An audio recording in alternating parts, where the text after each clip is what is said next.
Hello, ladies and gentlemen. My name is Joe Harvey. This is an episode of TRU Talks, where I've been joined by former Wasps, London Irish, and London Scottish man, as well as formerly of the Seattle Seawolves, Ross Neal. Ross, how are things? Yeah, very good. Thank you. Very good. Happy to be on. So, so back in the UK, Ross. I mean, obviously, you had to leave Seattle a bit earlier than anticipated. So, how was it everything getting back? Because you've been back a few weeks now.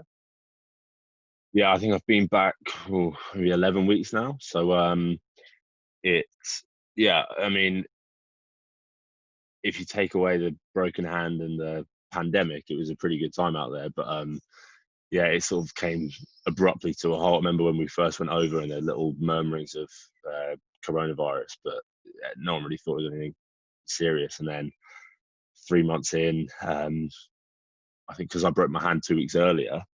Uh, I had to book my own flight to New York because family were coming there and the team were playing there. So I was like, I've got to book my own flight. Um, so that was the game where they actually cancelled the league, was that weekend. So I went over to New York on my own, see my family, and then New York shut down the day after I left, and then came back to Seattle for another week. Thought I'd stay, do a road trip, something like that. Was looking forward to all these grand plans. Um, and then they started saying the airports might close, so I hightailed it back to Heathrow with one of the other lads, one of the Welsh lads out there, Harry Davies. So it's yeah, it all just came crashing down pretty quickly, unfortunately. I mean, let's have a bit of a chat about the kind of I suppose the American dream. I think we could probably coin it. Obviously, you Yeah. headed to Seattle, released early from your contract with Wasps, I believe. And I mean, Mm. what was the reason for heading to somewhere that, let's be honest, isn't really on a lot of people's kind of maps for their kind of careers and stuff as things stand, especially at your age, because you're quite young in comparison to some of the other guys that head out there. Yeah.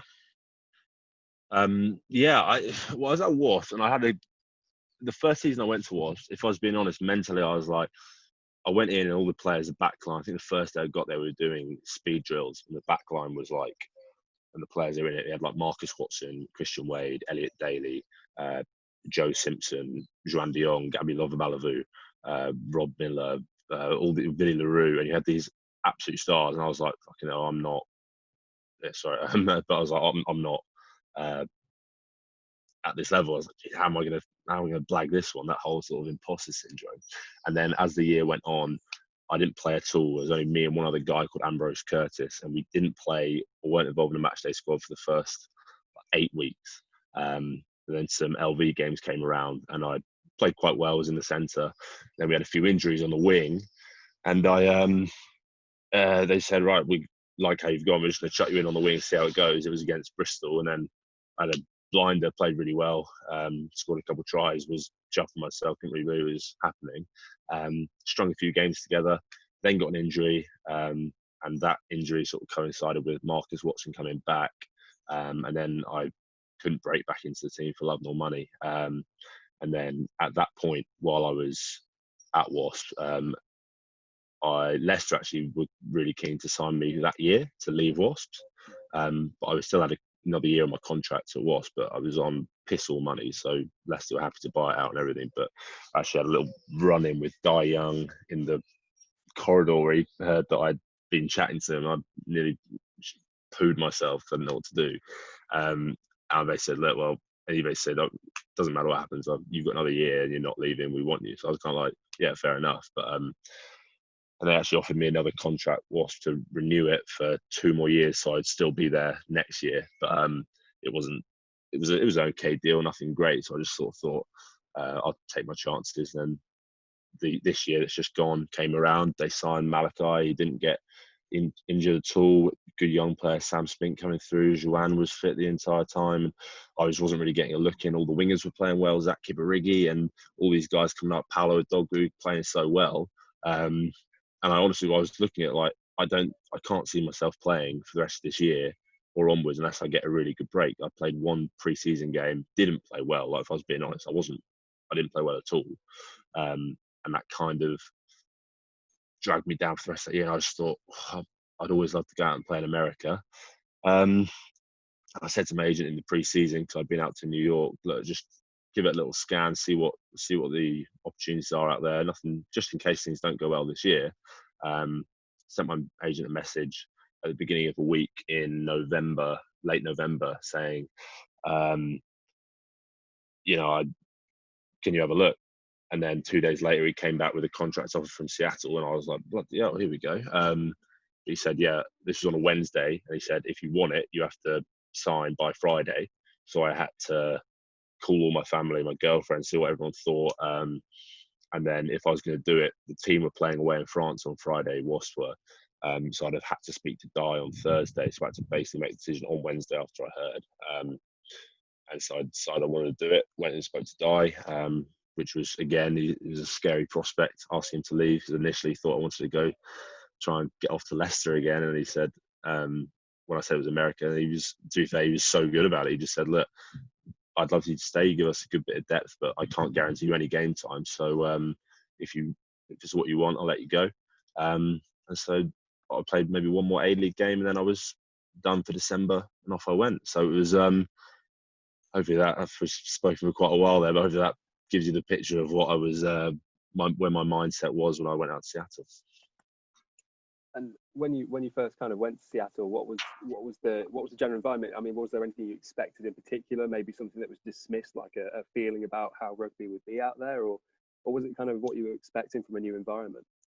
I really wasn't too sure. I'd heard a few things. Had a friend called Connor Murphy who had been playing in Houston for the first 2 seasons. He's not there at the moment, but he actually married an American girl out there, so he's living his American dream. But so all I'd really heard was from him. He had said it's like lower level championship but faster. That's all he had said to me. And by the time I got out there, there's a few more players had been signed. You had the likes of Bastero and Nonu knocking around, and so when I got out there, I kind of thought the level was going to be pretty poor. I really didn't know, but when I got out there, I was surprised at how good everyone was. In terms of like size and speed and rugby knowledge, it was way higher than I thought it would be. So I was kind of happy, but not happy about it. I was like, oh well, I'm not going to be able to stand out as much. But equally, you got good players around you, which the players out there were really good. There's probably, if I'd say there's one difference between the leagues over here and there, it's probably the sort of communication, like the way over here people are chatting constantly. It's probably a little bit less chat over there, and that's probably the main difference. But other than that, the rest of it was pretty similar. And as a city, I didn't know what to expect with Seattle at all. But from what I thought it'd be like to what it was like, it was 10 times better than I thought it could be. So they get about 4,000 to every game in Seattle. And San Diego, the first game, they had about 4,000. Washington, they had 4,000. So the crowds are pretty good, better than I thought it'd be. I thought it'd be one man, this dog, but it wasn't. It was pretty good. And yeah, Seattle was really cool. They have a really good support network there for the teams. Like, they love their sport. So you've got some cool things to do over there. Like I went into a burger place in downtown Seattle after I had a doctor's consultation, and just saw they had all the teams up, and they saw my Seawolves shirt and said, oh, that's the only team we don't have a flag up for, and also we need to make a burger for them. So do you want to design a burger and call it the Seawolf? I'm like, oh, I was like, yeah, okay, I'll do that. And then do all that sort of thing. And then they have a support network of doctors. So they only actually had one physio and one S&C, which I was surprised at. So I was like, that's not enough to cover a team. Usually you have 8 physios and 8 S&C and interns and all that swanning around who take care of everything. And they had one physio, one S&C. So I was a bit like, oh, how are they going to do this? But then on Monday, you had about 6 doctors come in, hand specialists, 2 chiropractors, and all these people that are just professionals that want to come and just be part of the sports team. Right. So actually the medical care was unbelievable, but the day-to-day manning was a lot less than over here. But yeah, so that's sort of how it measured up to what I thought it was going to be. I thought it was going to be very amateur, and it was way more tuned in than I thought it would be. Because it is a league that's only 3 years old. Obviously, you were going to the 2-time champions. There was a good league. Because some of the guys, I might be wrong in saying, my understanding is that some of the guys are still semi-professional in that they have day-to-day jobs. So what was that like, kind of with the training schedule that you had?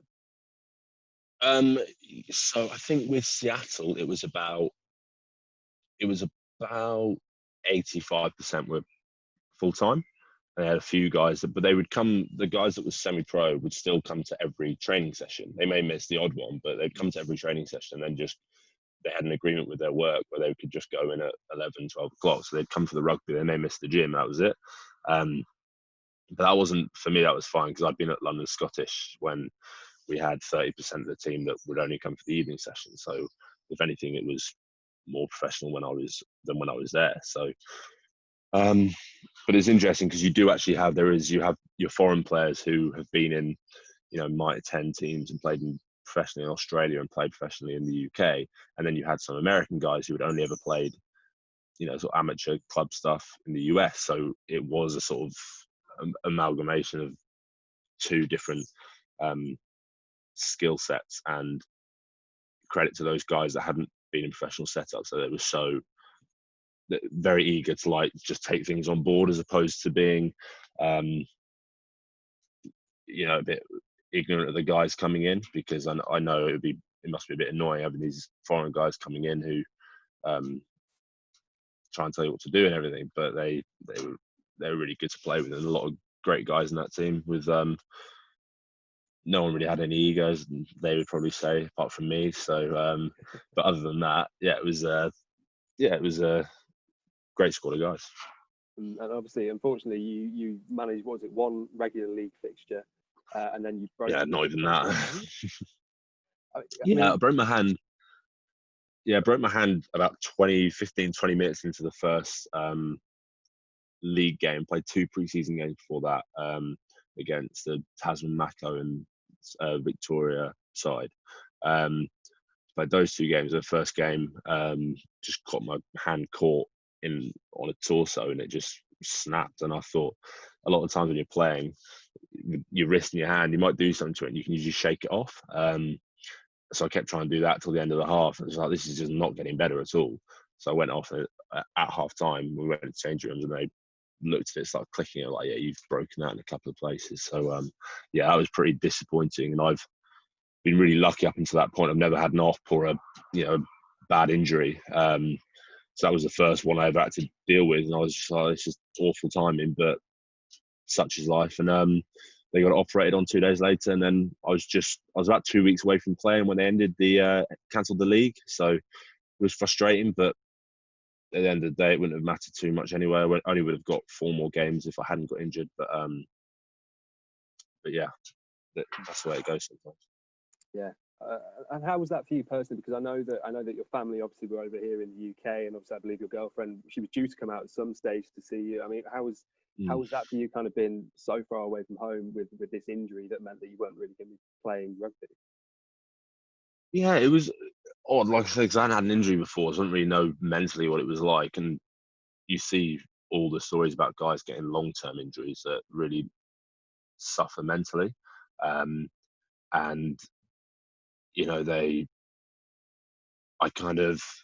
didn't really get that. I obviously got that it was hard, but for me, I'd never really had one, so I was sort of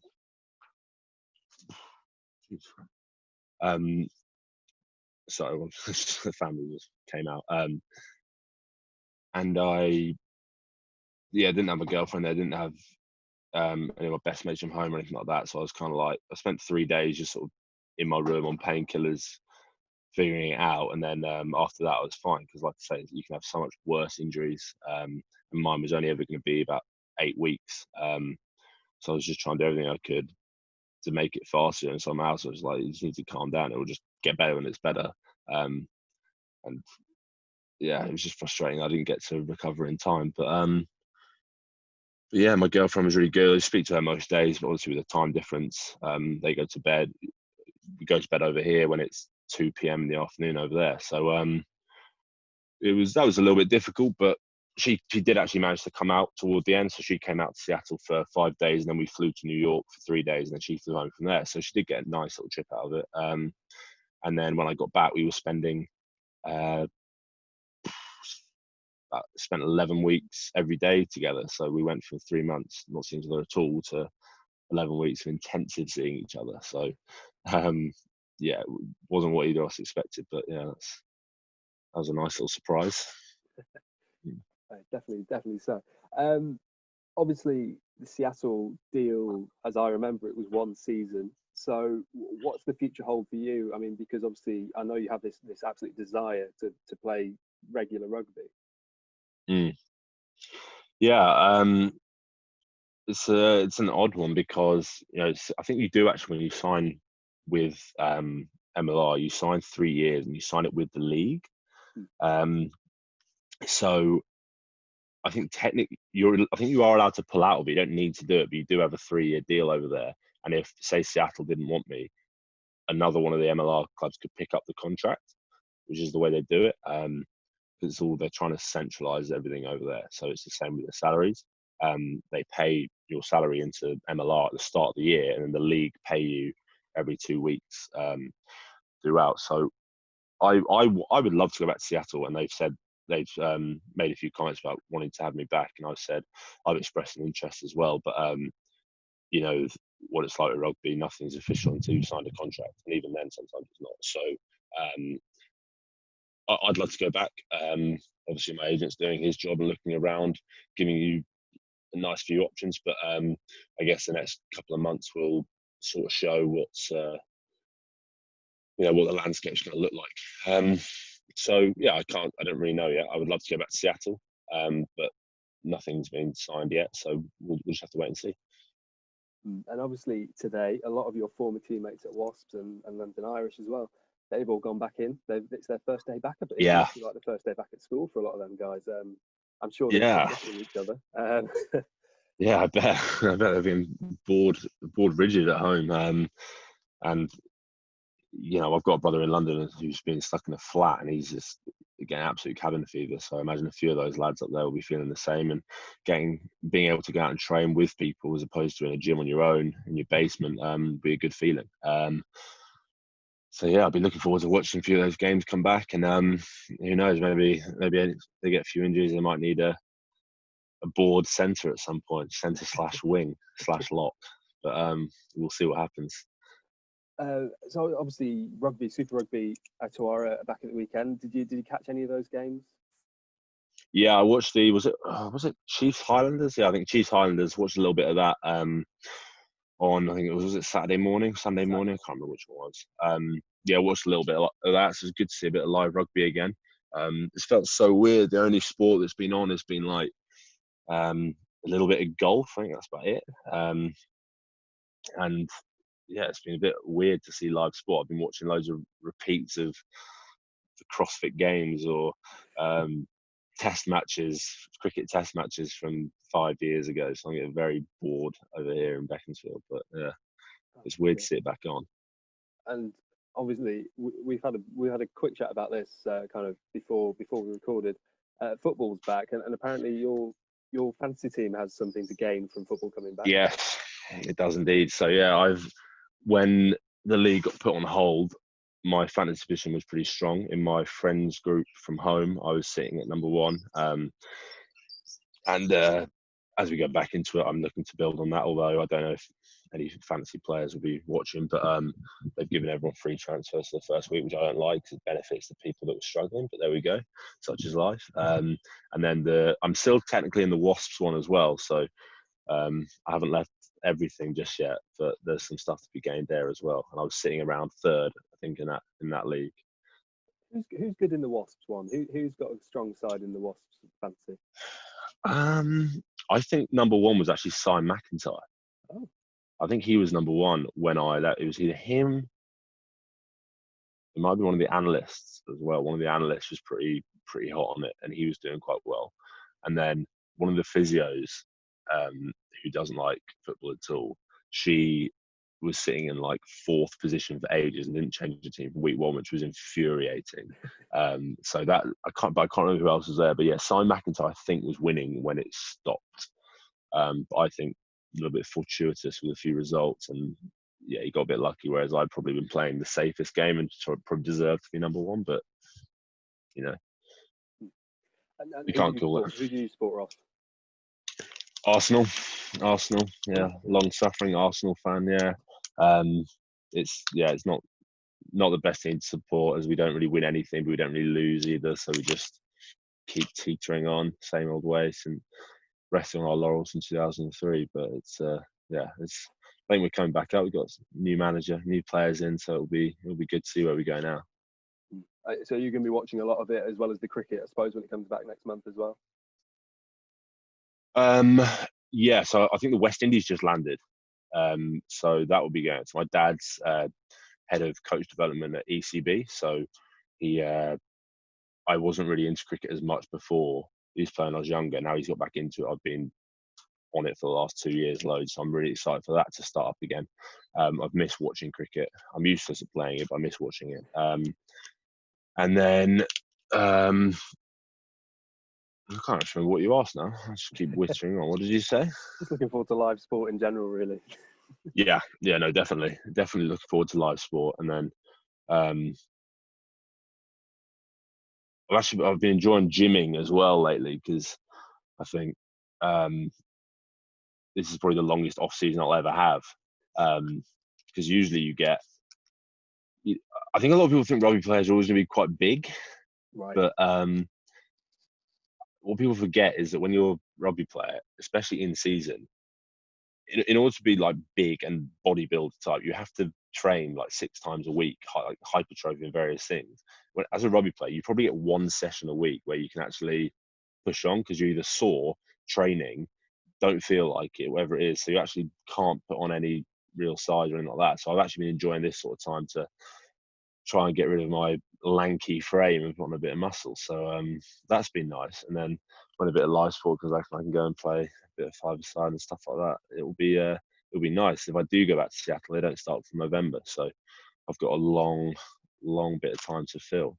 And I think we might as well finish this with the TRU 6-pack isolation edition, because yeah, I speak to a lot of Americans. They're not in isolation anymore, so this is a good opportunity for me to do this. Are they not?